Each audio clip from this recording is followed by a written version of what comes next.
and get a few other places, but it's hard to make it all. So make sure you guys are drinking your water, taking your vitamins, and getting some rest. We don't want nobody passing out in the hallways. None of us have S's on our chest. There's no super women or no Wonder Women. That's right. Or Wonder Woman here. Pace yourself, all right? Yep.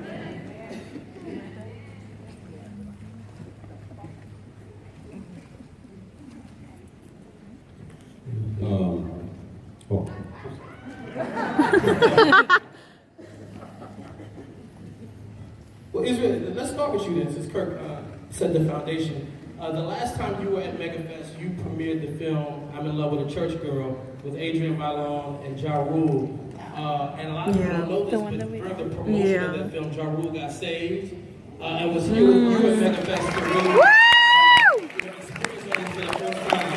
So this is evangelism in film. Talk about how you felt having made that type of impact on somebody who has had quite a controversial career in hip hop.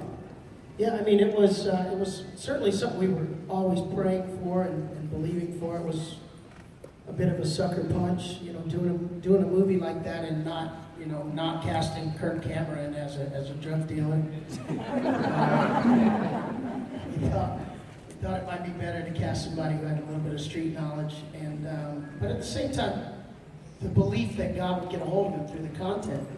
And it happened, it definitely happened. I think, we went to a lot of different churches. We went to Paula White's church, we went to E. Dewey Smith's church. I'm trying to think, we went to Smokey Norfolk's church. Then I took him to Hillsong in New York City. And so we had been to churches, different churches, different approaches. And we walked into Hillsong and he's like, is this a club? Because he thought it was a club. And they were actually holding it in a place where that doubles as a club. And he saw a guy get up with, some Jordans on and preach a word that he hadn't heard before. And talk about a Jesus that he didn't know existed. And I remember, man, at the end, I looked up and him and his wife were down front just crying and giving their lives to God. And so I think any medium you can use to reach people, whether they're influential or not, is why we get out of bed every morning, to make sure that we can reach the unreached primarily.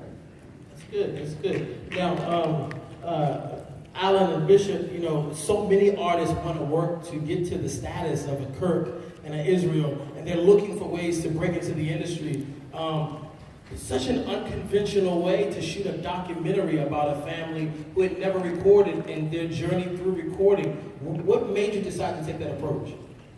Well, I was introduced to Bishop